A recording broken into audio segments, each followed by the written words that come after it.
Hello guys, क्या आप भी इन्फोसिस ज्वाइन करना चाहते हैं? अगर आपका जवाब हाँ है तो ये वीडियो आपके लिए रामबाण साबित हो सकती है। चलिए वीडियो को शुरू करते हैं। अगर आप मेरे चैनल पर नए हैं तो सब्सक्राइब बटन को दबा दें। इन्फोसिस इन्फोसिस इंडिया की वन ऑफ द बड़ी कंपनियों में नाम इसका शुमार है, जो कि हर दिन, हर साल, हर महीने रिक्रूटमेंट करती है और काफ़ी फ्रेशर्स एक्सपीरियंस को जॉब अपॉर्चुनिटी मार्केट में प्रोवाइड करती है। चलिए, इन्फोसिस इंटरव्यू प्रोसेस, ये बहुत बहुत बहुत ज़्यादा इनका प्रोसेस स्लो है। इस प्रोसेस में मिनिमम 2 से 3 महीने का वक्त लगता है। अगर आप इन्फोसिस सच में ज्वाइन करना चाहते हैं तो आपको पेशेंस रखना बहुत ज़रूरी है। और हाँ, एक बात और, एचआर कभी भी आपको रिस्पॉन्ड नहीं करेगी या करेंगे, आप चाहे कितने भी उनको मेल भेज लेना। तो बेटर यही रहेगा कि आप अपनी पूरी डिटेल्स उनके पोर्टल पे चेक करते रहें। तो चलिए मैं आपको बताता हूँ कि अगर आप फ्रेशर हैं और एक्सपीरियंस है तो आपके कितने कितने राउंड होंगे। अगर आप फ्रेशर हैं तो आपके 3 राउंड होंगे, जिनकी डिटेल्स मैं वीडियो में आगे देने वाला हूँ। और अगर आप एक्सपीरियंस है, अगर आपका एक्सपीरियंस 2 से 6 साल का है तो आपके 3 राउंड होंगे। और अगर आपको 6 साल से ज़्यादा एक्सपीरियंस है तो आपके 4 राउंड भी हो सकते हैं। तो चलिए वीडियो को आगे बढ़ाते हैं। राउंड की इन्फॉर्मेशन देने से पहले मैं आपको कुछ चीज़ें बता दूं, जो कि इन्फोसिस की लेटेस्ट न्यूज़ है। इस समय पे इन्फोसिस 15 से 20 हज़ार वैकेंसी फ्रेशर्स के लिए निकाली हुई है, जिसके लिए वो रिक्रूटमेंट कर रही है।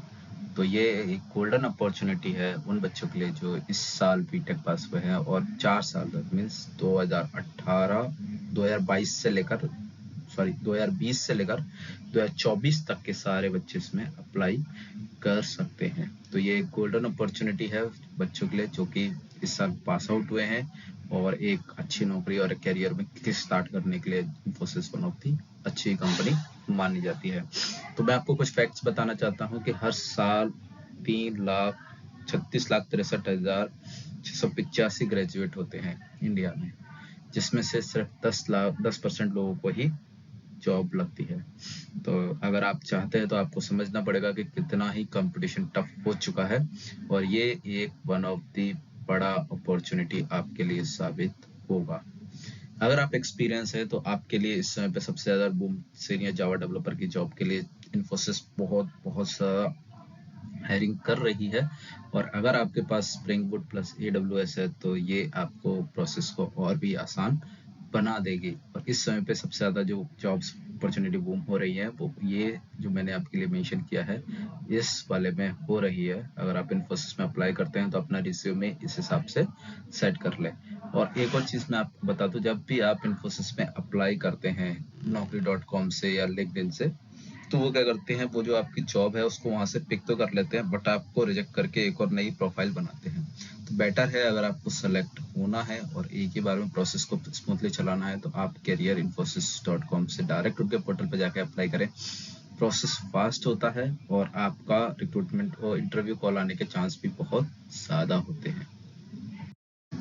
चलिए अब रिक्रूटमेंट प्रोसेस की बात कर लेते हैं। तो रिक्रूटमेंट प्रोसेस फॉर फ्रेशर और रिक्रूटमेंट प्रोसेस फॉर एक्सपीरियंस, दोनों के बारे में मैं डीपली बताने वाला हूं।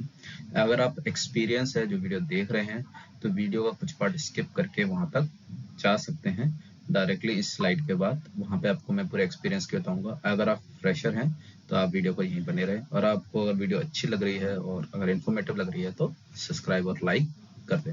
चलिए वीडियो को शुरू करते हैं। तो वीडियो इस रिक्रूटमेंट प्रोसेस में आपके 3 क्राइटेरिया होते हैं जो मीट करने होते हैं। पहला एलिजिबिलिटी क्राइटेरिया, दूसरा आपको कहाँ अप्लाई करना है, दैट इज वेरी इंपॉर्टेंट कि कहाँ अप्लाई करना है, और तीसरा कि अप्लाई करने के बाद क्या प्रोसेस होता है। ठीक है, तो चलिए मैं एलिजिबिलिटी क्राइटेरिया पे डालता हूँ। तो एलिजिबिलिटी क्राइटेरिया सबसे पहला ये है कि मिनिमम आपके 10th और 12th में 60% होने चाहिए। अगर आप इससे कम है तो आप BCG में, BCBGC में बाहर कर दिए जाएंगे। दैट इज बैकग्राउंड चेक, जो कि आपका उसके बाद इंटरव्यू के बाद होता है। ठीक है, जब वो आपसे डॉक्यूमेंट मांगेंगे, तो इस चीज़ को आपको ध्यान रखना है। और अगर आप बीटेक किया है तो आपका CGPA 6 पॉइंटर से ज़्यादा होना चाहिए, या बीटेक में 60% से ज़्यादा होनी चाहिए। आप किसी ब्रांच से हो, इससे उन्हें फ़र्क नहीं पड़ता। सबसे बड़ी चीज, नो एक्टिव बैकलॉग। काफी लोग पूछते हैं कि बैकलॉग किस टाइम पे अप्लाई करते समय होना चाहिए या फिर किस टाइम पे चाहिए। तो नहीं, अगर आपके बैक है और आप 2024 के भी पासिंग ईयर में है, मतलब ये आपने दिया है, तो आपका जिस टाइम पे आपसे वो document at a time of joining पे जब डॉक्यूमेंट मांगे, उस टाइम पे आपकी कोई भी बैकलॉग नहीं होनी चाहिए। इस चीज को ध्यान रखना है कि आपके उस टाइम पे कोई भी बैकलॉग नहीं होनी चाहिए, वरना वो आपको रिजेक्ट कर देंगे और आपको मायूसी होगी। तो आपको कहाँ अप्लाई करना है, ठीक है। तो आपको अप्लाई करने के लिए, अगर आप फ्रेशर हैं तो आपको रजिस्टर करना पड़ेगा उनके पोर्टल पे फॉर द एग्जाम। आपका एक एग्जाम होगा, ऑनलाइन टेस्ट, उसके बाद ही आपका आगे प्रोसेस फर्दर होगा। ये चीज एक्सपीरियंस वालों के लिए नहीं होती है। एक्सपीरियंस के लिए उनके डायरेक्ट एक्सपीरियंस के बेसिस पे होती है, उनको इंटरव्यू के लिए कॉल किया जाता है। बट आप फ्रेशर्स के लिए एक टेस्ट होता है जिसको आपको रजिस्टर करना होता है, ठीक है। तो अब मैं उस टेस्ट के बारे में आपको बताता हूँ। जब आप अप्लाई कर देंगे तो उसके बाद आपके पास मेल आएगा जिसमें आपके पास होगा कि आपका एग्जाम किस दिन है और किस समय पर है। इस चीज का ध्यान रखना है कि किस टाइम पे है और किस समय पर है, ठीक है। जब वो आपके पास आ जाएगा तो आपका ऑनलाइन टेस्ट कंडक्ट किया जाएगा। ऑनलाइन टेस्ट में आपके जो होंगे, जो ऑनलाइन टेस्ट है वो आपके 4 भागों में डिवाइड होगा। मैथ,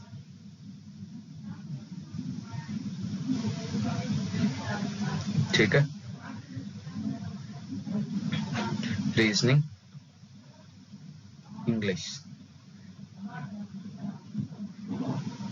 ये तो बीटेक वालों के लिए ये चीज सही तैयारी कराई भी जाती है, मैथ, रीजनिंग, इंग्लिश।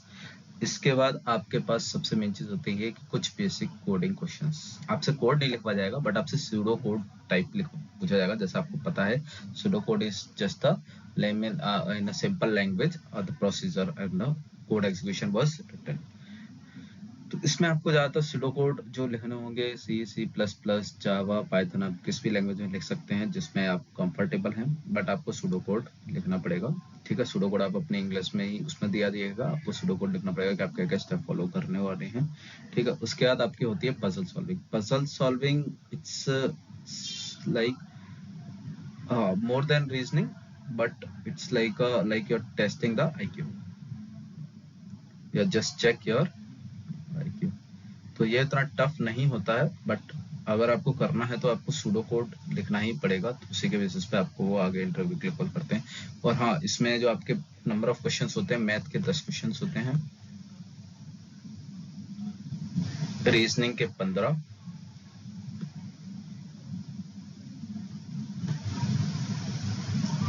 इंग्लिश के 20, वर्बल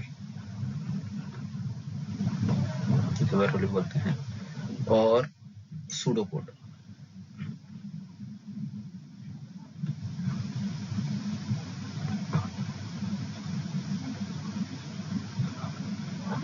के 5 होते हैं और पजल के 4, ठीक है। तो यहाँ तक आपको अगर कोई भी क्वेरी है तो आप कमेंट कर सकते हैं, मैं उस पर रिप्लाई करके भी आपको फर्दर इन्फॉर्मेशन दे दूंगा। अब बात करते हैं, जब आपका ऑनलाइन टेस्ट हो जाएगा, रिजल्ट आ जाएगा। रिजल्ट आने के बाद आपके पास एक मेल आएगी, congratulation, you have qualified.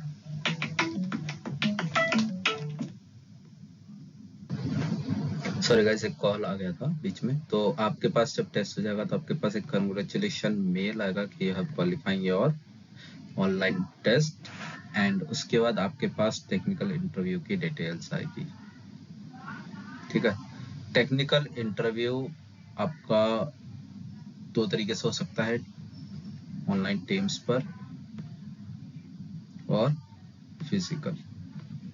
Generally teams पर ही होता है, क्योंकि फिजिकली बुला के कराने में उसकी कॉस्टिंग बहुत ज्यादा लगती है, ठीक है। और आप अगर कमेंट करके बता सकते हैं जिनका इंटरव्यू हो चुका है, तो आपका ऑनलाइन हुआ था या फिर फिजिकल हुआ था, ठीक है। और इसका लेवल की बात कर लेते हैं। इसका लेवल इजी टू मॉडरेट होता है, हार्ड वो क्वेश्चन नहीं पूछते हैं, क्योंकि वो सिर्फ बेसिक ये चीज चेक करते हैं कि वेदर आप लोग सीख पाएंगे और आप कितना कैपेबल है आगे लर्निंग एटीट्यूड के साथ। तो बेसिकली वही चेक करते हैं, basic concept of programming and OOPs. हाँ, इस चीज का ध्यान रखना, जब आप टेक्निकल इंटरव्यू दे रहे आ रहे हैं तो ओप्स कंसेप्ट सारे रिवाइज कर लेना, ठीक है, ओवरलोडिंग, ओवरराइडिंग, इनकैप्सुलेशन, ये सब पूछते हैं, threading, multi threading, exception handling, ठीक है, जो भी बेसिक कंसेप्ट होते हैं वो ज़रूर पूछते हैं। और अगर आप C++ में है तो स्टैक क्यूब भी पूछ लेते हैं आपसे, ठीक है, स्ट्रक्ट यूनियन पूछ लेते हैं कभी कभार, ठीक है, तो बेसिक चीज़ें हैं। और अगर आप जैसे पाइथन पर हैं तो पाइथन की लाइब्रेरीज वगैरह, शॉर्टिंग वगैरह एल्गोरिथम्स, ठीक है। और अगर आप रेयर केस में वो आपसे एक आध शॉर्टिंग और सर्चिंग एल्गोरिथम भी पूछ लेते हैं, जिसमें से ज़्यादातर क्विक सॉर्ट पूछी जाती है। कौन सी? क्विक सॉर्ट, ठीक है, क्विक सॉर्ट ज़्यादा पूछी जाती है क्योंकि बहुत जगह ये इम्प्लीमेंट होती है, ठीक है, इसलिए क्विक सॉर्ट पूछी भी जाती है, ठीक है। और सर्च के लिए वो लोग बाइनरी सर्च पूछ लेते हैं, ठीक है। तो ये सब चीज़ें आपको तैयार करके जानी है, जिससे आपका क्या हो, सिलेक्शन मैक्सिमम टाइम पे हो जाए। फिर उसके बाद आपका HR इंटरव्यू होता है। HR इंटरव्यू कुछ नहीं, बस फॉर्मेलिटी होती है, आपसे बेसिक क्वेश्चंस पूछे जाएंगे, इंट्रोड्यूस योरसेल्फ, ठीक है, एंड आपसे तो थोड़ी बातें की जाएगी कि मतलब कैसे क्या हो, ठीक है। तो वो आपसे HR इंटरव्यू में कुछ ज़्यादा आपसे नहीं पूछा जाएगा, बस आपको थोड़ा सा कूल रहना है, काम रहना है, और इस चीज़ का ध्यान रखना है कि जो हमसे पूछ रहा है उसका ऑनेस्टली आंसर देना है। इसके बाद जो ये हो जाता है इतना प्रोसेस, ये प्रोसेस काफ़ी फास्ट होता है, बट इसके बाद मेन चीज़ शुरू होती है जिसमें ऑफर लेटर आने में, इसमें कभी कभार 1.5 से 2 महीने लग जाते हैं, 1 से 2 महीने लग जाते हैं इस सब प्रोसेस के बाद। तो आप घबराए नहीं कि आपका हो गया है, ऑफर लेटर नहीं आया है, क्योंकि अभी मेरी पुरानी वीडियो पे भी कमेंट आए थे, काफ़ी सारे कमेंट आ रहे थे जो जिनका 24 जुलाई में इंटरव्यू हो गया था, बट ऑफर लेटर सेलेक्ट भी हो गए थे, सेलेक्ट पर ऑफर लेटर, बट अब तक ऑफर लेटर नहीं आया, और अभी आप जानते हैं सितंबर चल रहा है। तो ये आपके साथ नहीं, सभी के साथ है, तो पेशेंस रखना बहुत ज़रूरी है, जैसे मैंने वीडियो में आपको स्टार्टिंग में। एक और ऑफर लेटर आएगा, आपको ऑफर लेटर एक्सेप्ट करना है, अपने सारे डॉक्यूमेंट, इनकी एक ऐप मिलेगी, आपको एक्सेस मिलेगा, दैट इज लॉन्च पैड, ठीक है, लॉन्च पैड। उस पर आपको सारे अपने डॉक्यूमेंट अपलोड करना है, लेटेस्ट फोटो अपलोड करनी है, पासपोर्ट, NSR, याद रखना NSR बनवाना पड़ेगा आपको।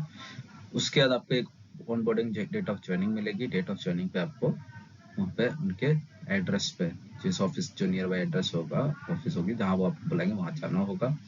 और इसके बाद आपके पास मेल आएगा, वेलकम टू इन्फोसिस फैमिली। तो फाइनली आप सेलेक्ट हो गए हैं और आप अब इन्फोसिस फैमिली का पार्ट हैं। फिर उसके बाद आपको सारी चीज़ें, आपको वेलकम किट मिलेगी। वेलकम किट में कुछ नहीं, एक लैपटॉप, डायरी, ये चेंज होता रहता है, ठीक है, एज पर अवेलेबिलिटी स्टॉक के हिसाब से, ठीक है। अगर आप फ्रेशर्स को अगर ये वीडियो अच्छी लगी हो, इन्फॉर्मेटिव लगी हो, तो प्लीज़ लाइक सब्सक्राइब कर दें, और जिन जिनको ज़रूरत है, आपको लगता है कि आपके फ्रेंड्स वगैरह को, उनको शेयर कर दें। तो चलिए अब बात करते हैं रिक्रूटमेंट प्रोसेस फॉर एक्सपीरियंस। लेकिन मैं फिर भी फ्रेशर्स जो देख रहे हैं वीडियो, उनसे मैं रिक्वेस्ट करूंगा कि आप वीडियो के साथ बने रहें, क्योंकि ये प्रोसेस आपके लिए आगे काम आएगा जब आप आगे किसी भी एक्सपीरियंस कंपनी में अप्लाई करेंगे।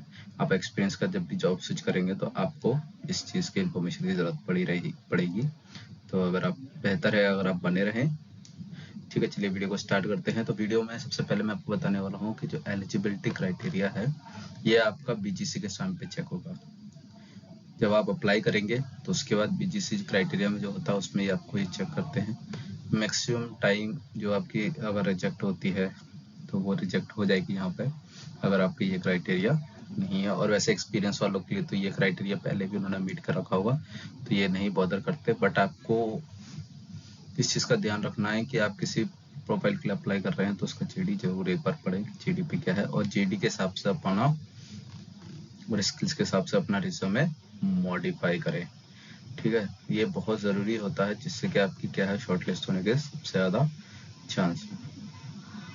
तो चलिए आप कहाँ कहाँ से अप्लाई कर सकते हैं ये देखते हैं। आप naukri.com से अप्लाई कर सकते हैं, लिंक्डइन से अप्लाई कर सकते हैं, इन्फोसिस कैरियर पोर्टल से अप्लाई कर सकते हैं।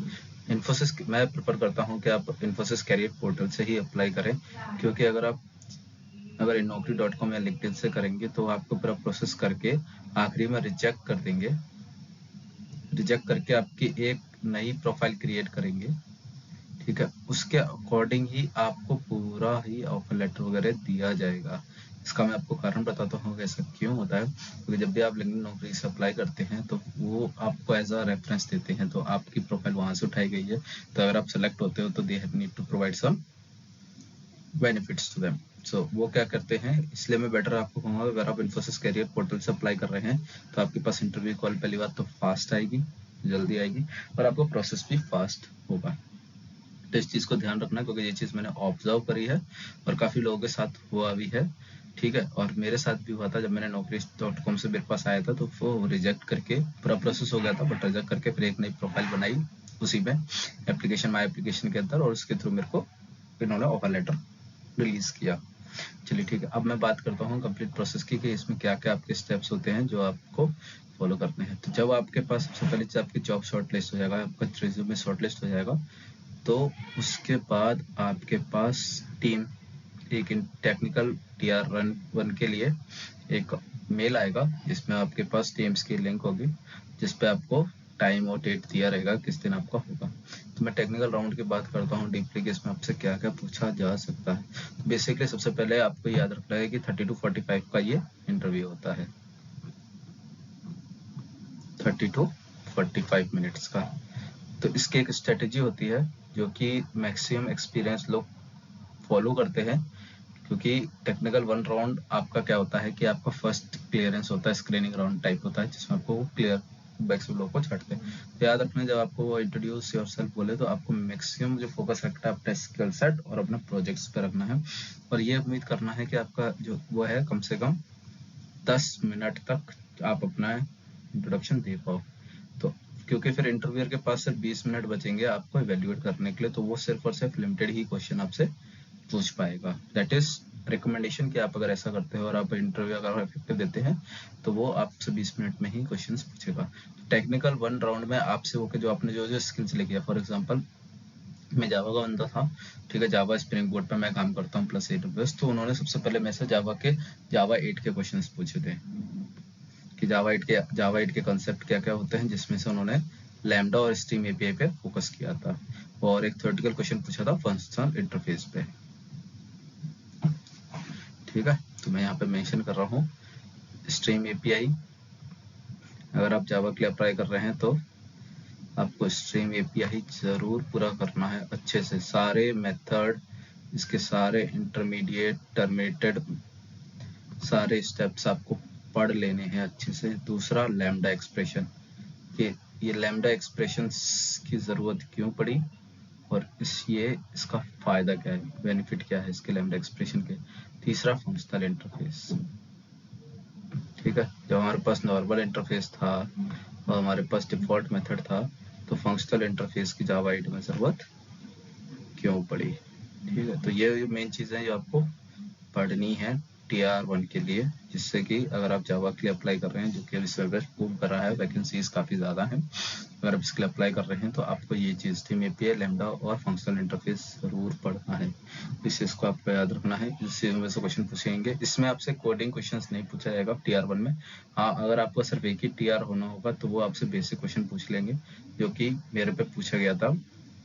मैं बताता हूँ मेरे से क्या पूछा गया था। स्ट्रीम एपीआई पे क्वेश्चन पूछा गया था, जिसमें ये बोला था कि आपके पास एक लिस्ट है, उसको शॉर्ट करना है using stream API. That is very simple question जो कि उन्होंने पूछा था, जिसमें आप मेथड यूज कर सकते हो डायरेक्ट शॉर्ट का। बस आपको पता होना चाहिए कि आपको कैसे उसमें इंटर मेथड इंप्लीमेंट करने हैं, कैसे आपको टर्मिनेट मेथड इंप्लीमेंट करने हैं शॉर्टिंग के लिए, ठीक है। और ज्यादातर इसके अलावा एक क्वेश्चन पूछ लेते हैं मैक्स निकालने के लिए, सेकंड मैक्स निकालने के लिए। तो ये आपको 2-3 क्वेश्चन प्रिपेयर करने हैं स्ट्रीम एपीआई पे, अगर आप जावा प्रोफाइल के लिए दे रहे हैं तो, ठीक है। आपका TR1 हो जाता है, तो अगर आप 2 से 6 साल का एक्सपीरियंस है और आप TR में अगर आप उन्होंने आपसे 10 क्वेश्चन पूछे हैं और आपने 6 के आंसर करेक्ट दे दिए हैं, तो आपका मैनेजरियल राउंड के लिए हो जाएगा।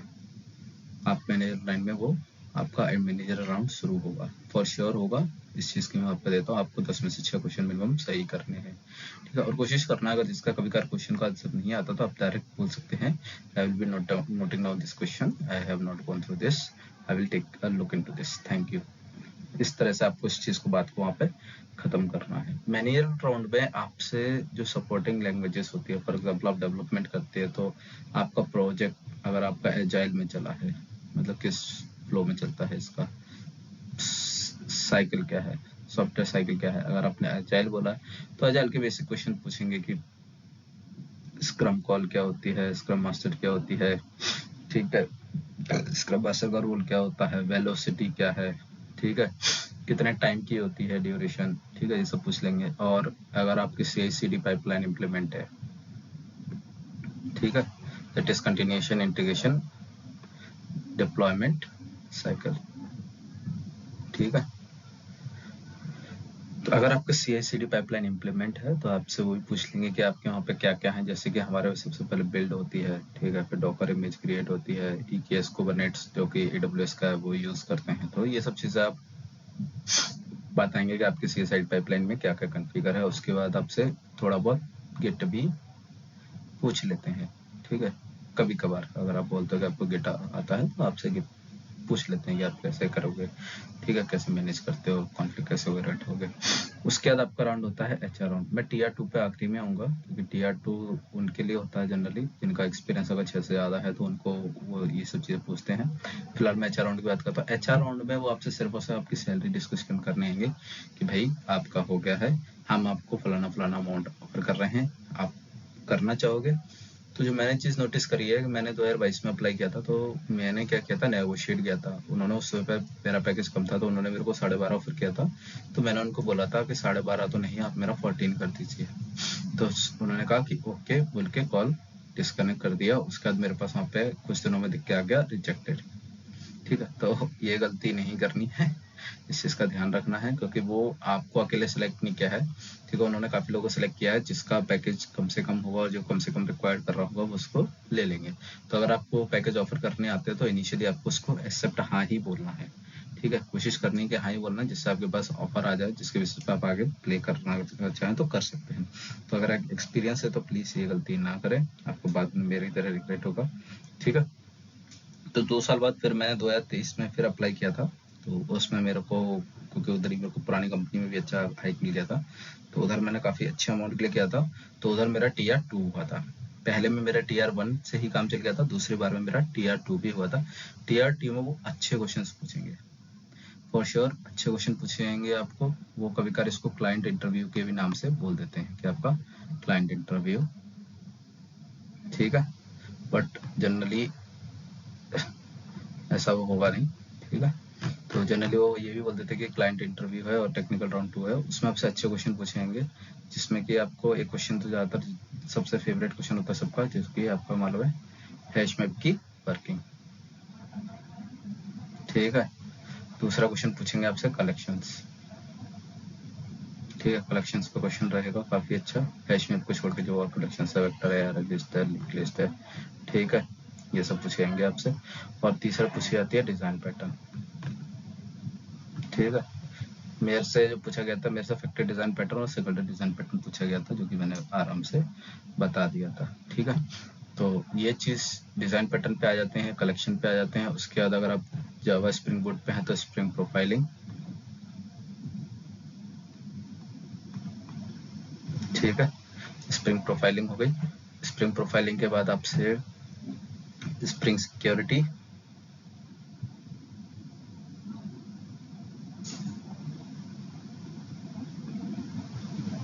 ठीक है, स्प्रिंग सिक्योरिटी, फिर आपसे स्प्रिंग बूट एक्सेप्शन, और आपसे एक अच्छा क्वेश्चन लिखवा जाएगा, स्ट्रीम एपीआई पे ही बता दिया जाएगा, आपको वो लिखना है। उसमें जो क्वेश्चन दिया जाएगा आपको, एक लिस्ट 1 जो मेरे से पूछा था, बता देता हूँ आपको, list 1 of object employ, list 2 list 2 थी डिपार्टमेंट, ठीक है। लिस्ट 1 में सैलरी और डिपार्टमेंट का था, इसमें ये बोला था इन दोनों को मर्ज करके एक फ्लैट मैप बनाना है, जिसमें कि जिस एम्प्लॉय की सबसे ज्यादा सैलरी हो वो ऑब्जेक्ट रिटर्न करना था, ठीक है। तो आप ये सब चीजें देख सकते हैं अगर आप सीरियस हैं जॉब के लिए, और आपको अगर चाहिए तो Tier 2 अगर आपका होता है तो आपको ये सब चीजें पता होनी चाहिए, hashmap, collection, design pattern, spring exception, spring security and one stream API का तगड़ा क्वेश्चन, जैसा आप बोल सकते हैं भाषा में तगड़ा क्वेश्चन, ठीक है। तो इसके बाद आपका ऑफर लेटर रिलीज होने में ये सबसे HR राउंड के बाद ना सबसे तगड़ा जो टाइम होता है ये ऑफर लेटर में होता है। ये जो पूरा प्रोसेस है आपका 2 से 3 हफ्ते में हो जाएगा। It will take 2 to 3 weeks only, ठीक है। बट जो अगला प्रोसेस है ऑफर लेटर, इसमें आपको रिक्वायरमेंट के बेसिस पे, अगर अर्जेंट रिक्वायरमेंट तो आपका 1 महीने के अंदर आ जाएगा, वरना 2 महीने के अंदर मैक्सिमम ऑफर लेटर आ जाते हैं, ठीक है। और मैंने इस पे काफ़ी सारे वीडियो बना रखे हैं कि अगर आप जैसे आपका इंटरव्यू वगैरह हो जाता है उसके बाद आपको कैसे पता चलेगा कि आपकी प्रोफाइल कहाँ पे अटकी हुई है, क्योंकि वहाँ पे सिर्फ आपको डिसीजन पेंडिंग ही दिखाएगा। बट मेरा उसमें कंप्लीट बता रखा है कि आप कैसे चेक कर सकते हैं आपकी प्रोफाइल कहाँ पर है, कि इवेल्युएटिंग लेवल पे है, इंटरनल रिव्यू पर है, या सेलेक्ट फॉर एन ऑफर हो चुकी है, या फिर पेंडिंग फॉर अप्रूवल है, ठीक है। तो वो सारे आपको दिख जाएंगे और आपको क्या क्या उनके स्टेटस कोड होते हैं वो भी है। तो वीडियो मेरे चैनल पे अवेलेबल है, तो अगर आपको ये वीडियो भी अच्छी लग रही है तो लाइक सब्सक्राइब करके आप मेरी और भी वीडियोस देख सकते हैं। जब आपका ऑफर लेटर, जब HR इंटरव्यू हो जाएगा तो आप अपने आप ही यूट्यूब पे सर्च करोगे, तो बेटर है कि आप मेरे चैनल को सब्सक्राइब कर लें फॉर फर्दर, और आपको ऑफर लेटर मिलेगा। जो मैं बोल रहा हूँ अगर आप इतना कर लोगे तो आपका जरूर ऑफर लेटर हो जाएगा सिलेक्शन। आप, क्योंकि मैंने भी दिया था और मेरा एक ही बार में वही शॉर्ट में मेरा क्लियर हुआ है, ठीक है। और मेरा जो पैकेज था वो 20 LP क्लियर हुआ था। आपको यही बता देता हूँ, तो आप समझ सकते हैं कि उन्होंने मुझसे क्या क्या पूछा होगा और कितना कितना पूछा होगा, ठीक है। ये डिस्क्लोज नहीं करनी होती है, बट फिर भी मैं आपके इन्फॉर्मेशन के लिए डिस्क्लोज कर रहा हूँ कि आपको ये यकीन हो कि हाँ, अगर आप इतना कर लोगे तो आपका भी हो सकता है, ठीक है। तो ये एक्सपीरियंस लोगों की बात थी, ये सारी चीज़ें बातें हो गई हैं, ठीक है। Thank you guys for watching the video. अगर आपको वीडियो अच्छी लग रही हो तो लाइक कर दें, सब्सक्राइब कर दें, और हाँ, एक और चीज़, जितनों को आपको लगता है कि ज़रूरत है उनको आप ये वीडियो शेयर कर दें जिससे उनके वो काम आ पाए। Thank you guys.